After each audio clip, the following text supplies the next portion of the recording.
More than 3 months of me joining my industrial training, so I guess I'm capable enough for answering your questions. Hi everyone, this is Sanjana and welcome to my channel. In today's video, I'll be answering few common questions which every CA industrial trainee aspirant has to ask, and these questions have been asked by you in my DMs after I've made my LinkedIn post. So let's dive into this video. I've removed the charger because it was looking a bit too messy, and I have my laptop right here in which I have written down all the questions. So let's begin. The first very common question, people have literally no clarity about it. What exactly is industrial training? It is a part of CA articleship which allows CA students to get exposure in the domain of taxation, finance and many more through applying in big companies and training under them. After you have completed your stipulated time from the CA firm, getting corporate exposure in the second or later half of your articleship period. It is experience which is counted in your articleship and not something which you do out of the scope of articleship. Next big question which everyone asks is, am I eligible? If you have completed 12 months of your articleship, 12 because now it's only 2 years of articleship in the new regime. So if you have completed 12 months of your articleship, you are eligible. But for that, you need prior approval of your principal from the CA firm. One thing you need to keep in mind is that you must have approval from your principal before 3 months of starting the training. So if you are ending your training from the CA firm in Jan, you must have gotten approval in the month of October, because as per ICAI guidelines, you need to have your principal's approval 3 months prior to starting with the CA industrial training. I guess all the principals allow, even if they are hesitant because they've trained you for 12 months and now you're no longer serving them and going to other companies, but they allow somehow. So keep a watch and do inform your principal 3 months prior of starting your industrial training. Number 3, how to apply and where to apply. The most common question is, how do I apply? Are there even vacancies? Trust me, there are a lot of vacancies. Companies need trainees. It's not that only trainees want to intern, companies also want to intern CA trainees. So getting back to the question, the first option would be ICAI's portal. You can go to the ICAI's portal and very easily find where they have listed all the CA industrial, all the companies that provide opportunity for CA industrial training. Second are the company pages. For example, if you want to do your CA industrial training in finance and banking domain, so you look up for companies who give industrial trainings and then go to their company pages, go to recruitment section or career section, send your CVs to the HRs, and if they like your CV, you'll get a call for the interview and then the procedure continues. The third and the most underrated way, I don't know why is it underrated, because it's the most effective way for students, is LinkedIn and connections, because they work wonders. Your LinkedIn connection might end up getting you a job at Barclays or HSBC or any other big company. You just have to make connections with the right people who have the same exposure that you want in your career journey. Just search for the hashtag CA industrial training or CA industrial training, hiring, recruitment or HR, something, just these hashtags will work. And then go to the post, go to the comment section, go to the mail IDs. You'll get enough contacts and connections with whom you can connect and send your CVs, and you might end up with the offer letter in your hand. Most of the companies post through the HR on LinkedIn, or if someone is already doing an industrial training there, they might post a vacancy if their colleague is going for the exam leaves or the CA industrial training has ended. So they might post vacancy on LinkedIn. So please be active on LinkedIn at least 3 to 4 months prior when you are wanting to get into the industrial training. And don't shy away from asking your seniors for referrals. Coming to the next question, which is about CV.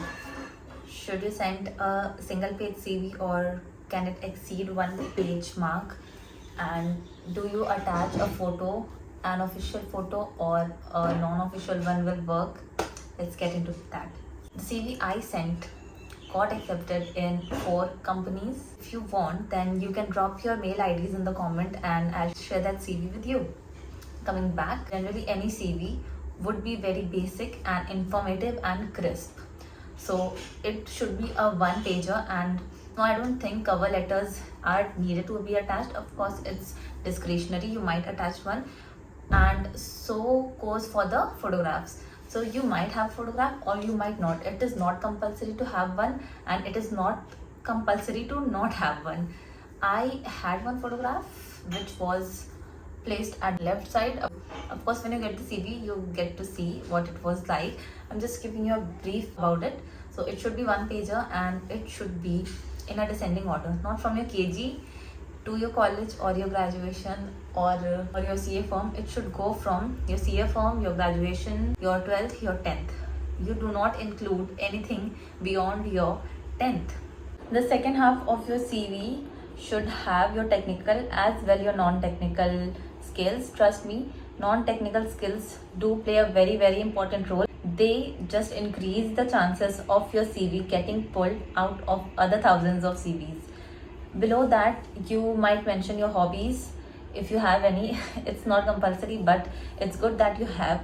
Just don't write anything which is not true. And even if you're lying in your CV, be smart enough so that the interviewer does not detect that, because the interviewer is going to have your CV in his hand and you in front of them, and he or she is going to ask from your CV. So your CV is your first impression.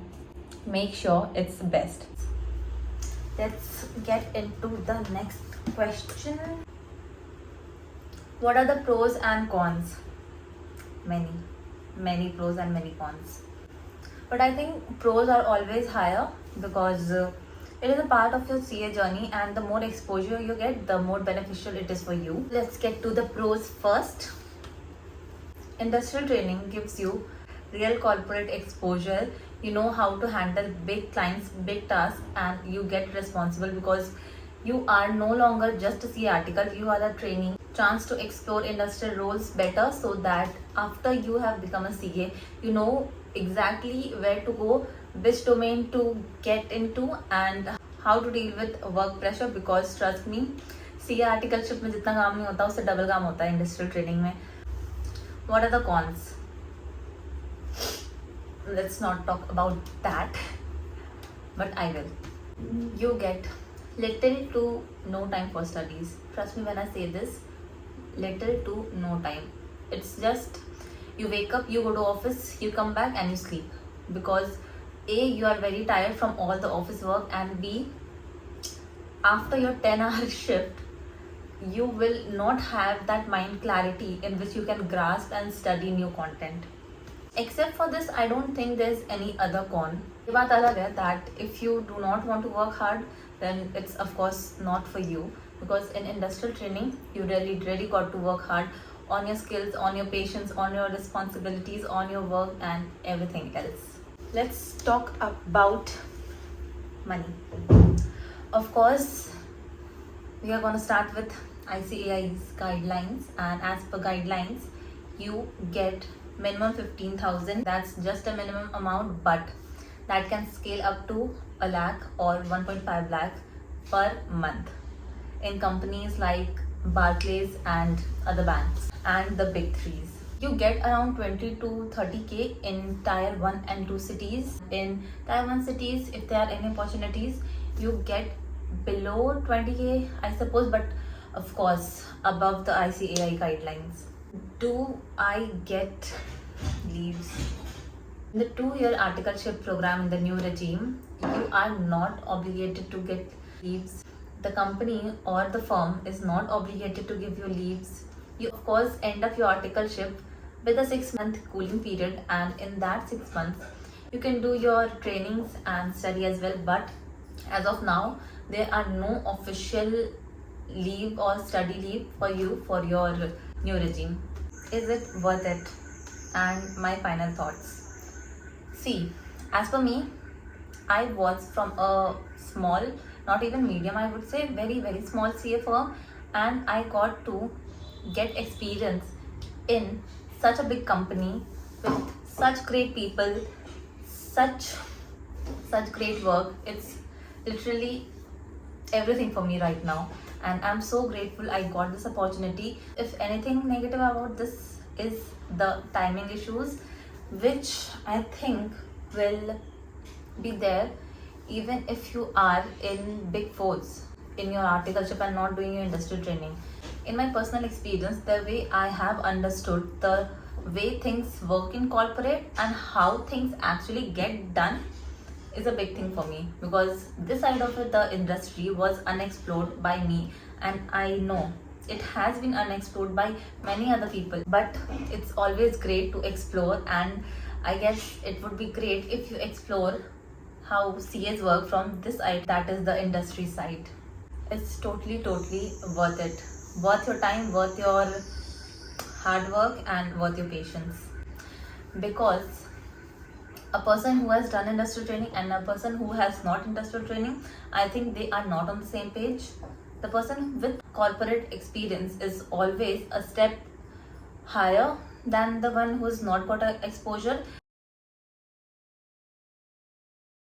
Thanks for watching. I hope you liked this video. If you did, then do hit the subscribe button and like this video. Also comment down below आप next video किस topic पे चाहते हो. अगर आपके पास और कोई भी topics है जिसके ऊपर आप चाहते हो मैं video बनाऊँ, then do drop the same in the comments. Thanks.